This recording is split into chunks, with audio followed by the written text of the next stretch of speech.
Hey, what is going on, guys? My name's D-Free. Welcome back to another Dragon Ball Z Dokkan Battle video. Today, we're going to go ahead and talk about the newest banner that's on the Japanese version of the game. And it's actually pretty cool because it's available on the game, but it's not a freaking Dokkan festival. So, I'm happy about that. People's wallets need breaks, Bandai. And I understand you always have to have a banner available, but they don't have to be consecutive. Festival after festival, festival. Even if you're not even a paying player, you can't adequately save stones at the rate that they're giving out, especially if you're out of story stuff.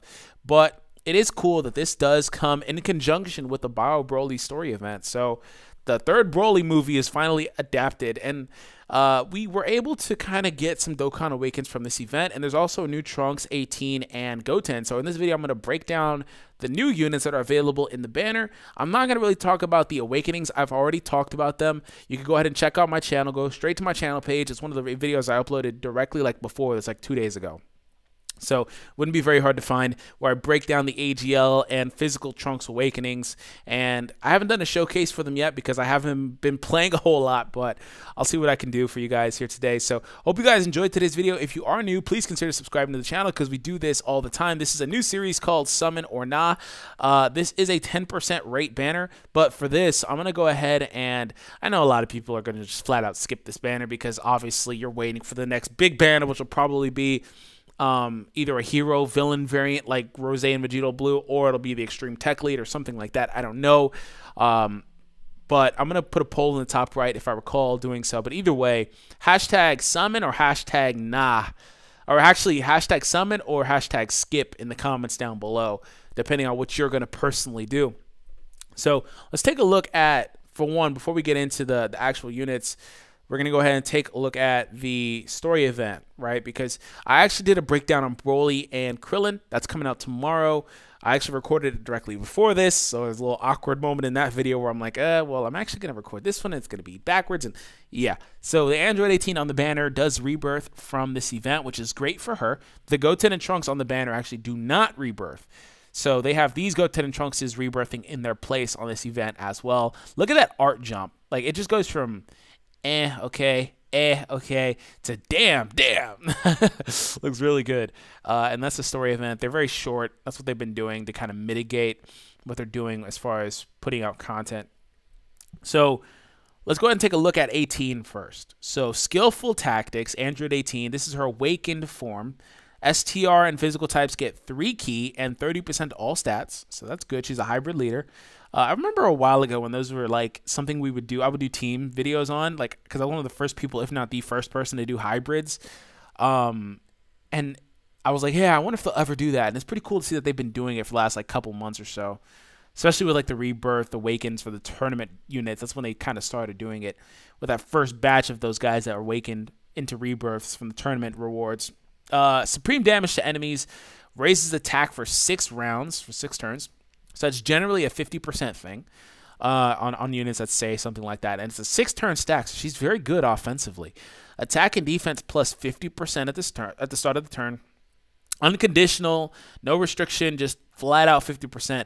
But there is a second part of this. She gets an additional 50% when HP is 50% or above. That's... I kind of talk about it in the next video, that the one where I talk about Krillin and Bio Broly, because Krillin has a restriction on him too. Just quick spoiler for that. I will always say the ones that are below a percentage are better than the above. And I didn't used to think that way, but if you think about it, it makes more sense. I'm not going to really talk about it too much here. Just be on the lookout for that video. But 50% or above isn't that bad. It's not hard to manage. And on top of that, she still gets another 50%. And then she could get a theoretical 50% every time she super attacks, thanks to the raise and the attack mechanics. So you get this character looking at 100% up on her passive on attack, and then flat out increases there. She's an Android 18 card. Android 18 cards are very common in the game, whether they're SR or R cards, whatever. So you should be able to get her super attack up fairly easily. So that stack mechanic there. Money. Android Assault, Twin Terrors, Shocking Speed. Battlefield Diva, Infinite Energy, and Shattering the Limit. I feel like all Android 18 and 17 cards should have Shocking Speed, but they don't. Off the top of my head, I think this is the only one that has it aside from the LR version. I could be mistaken, but that's off the top of the head. Regardless, it's the first STR one. So that immediately makes her viable on an STR team. I don't know if she's super or extreme. It doesn't list it there. Either way, though, whether she's super or extreme, she still has shocking speed, which is one of the main links on both teams, Goku's team and Janemba's team. It doesn't really matter. She can honestly be a viable option in both of those teams. I'm going to unfortunately say that if she's a super STR unit, she's not optimal, but she's a very, very, very good like 6th, 7th, 8th unit on like a top 10 list for that optimal team for super physical. She's probably top 10, but not top 5 or 6, which truly matters. So I'd put her there. If she's extreme STR, I'd kind of say the same thing, but to be honest, I would probably run her on that team. Just simply because she's another unit that can give you best of both worlds. She is able to offensively support you and defensively. So she's a very, very good unit, actually. And I think that the Goten and Trunks are going to be very good because she's setting the bar very high. I pulled them up, but I didn't take a look at them. But I really don't have anything bad to say about this unit. Like, the only problem with this unit is that she doesn't get Fierce Battle. And I will always say that's a problem. She has a very good key multiplier at 135%. I'll always say that's a problem because you could be better if you have Fierce Battle, especially if you have another key link like Shocking Speed. But overall, I'm very impressed. I think this is probably a top 3 or so Android card in the game, aside from like Super 17, including the LRs, LR Android. But either way, you know, very, very good unit, and she's totally worth a slot on teams, especially if you're missing that upper echelon at the top tier of whatever STR team that she fits into. So anyways, let's go ahead and take a look at the Goten and the Trunks here. So we have Trunks. He's the first one. I'm going to zoom in a little bit. Inherited Pride, Super Saiyan Trunks Kid, Supreme Damage, well, 1-2 key and 20% attack and physical. Supreme Damage, all allies attack plus 20% for 1 turn. Very solid. Krillin actually has the same mechanic. I like what they did with those guys because they're from the story event and, you know, they're all coming hot together. So attack plus 80% at the start of the turn, unconditional. When he guards, he receives 40% less damage than he would have.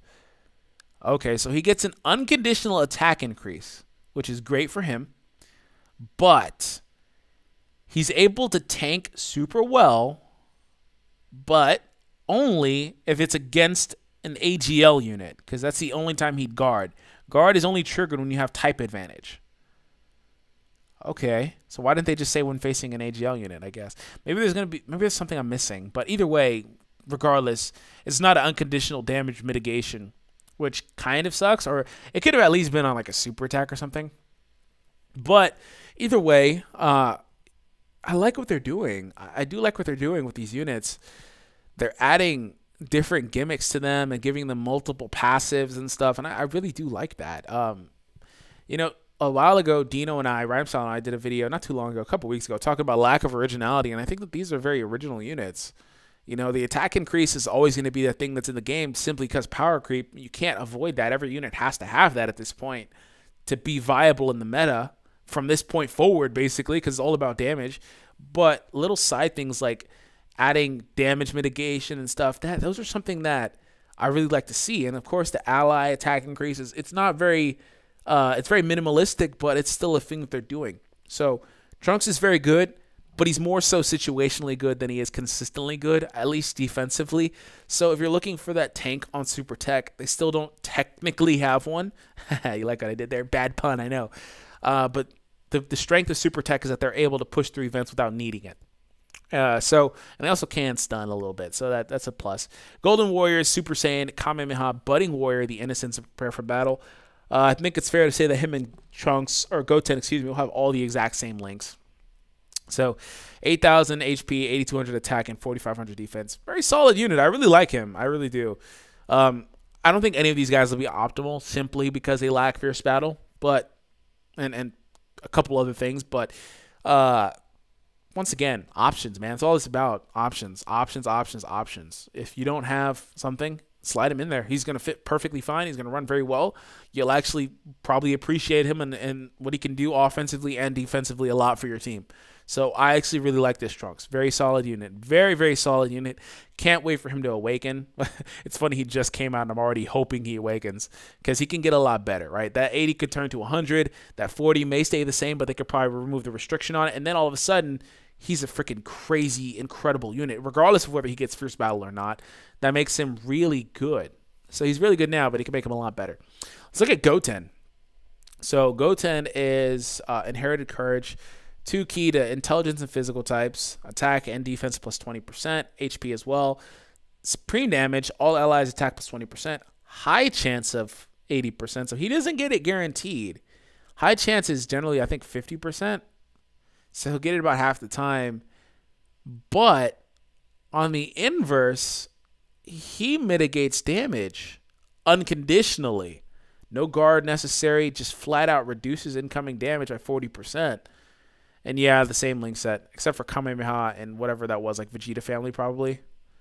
That's not there anymore. Interesting and similar stats. Okay, I like it. I do. He's not going to hit hard, consistently hard, but he will consistently tank well. I kind of feel like he's the better unit of the two because the defense, in my opinion, on a team like Super Intelligence is probably more valuable. I mean, the thing is, I kind of talked about Super Tech being able to push through stuff super quickly and easily. But at the same time, Super Intelligence has that, especially if you have LR Gohan. Super Intelligence has that strength too, where they don't really necessarily need the defense. And of course, Gogeta also lowers enemies' attack, which is definitely a plus. But he's not offering you much there as far as offense goes. But at the same time, he does reduce that incoming damage. You can throw him into a horde, and he'll be able to tank really well, especially if you put him in the potential system and improve his defense. The best thing about that is that it's not Super Vegito, where he can't tank a super attack. He can tank a super attack, right? It doesn't have to be a normal or anything. He doesn't have a counter on it, which is the give or take, but he can tank everything, which is one of the reasons why I love Super 17 so much, because he can do that too. Just pretty much, I think Super 17 mitigates everything for 40% too. It's really cool to see a unit like Goten get something equivalent to that.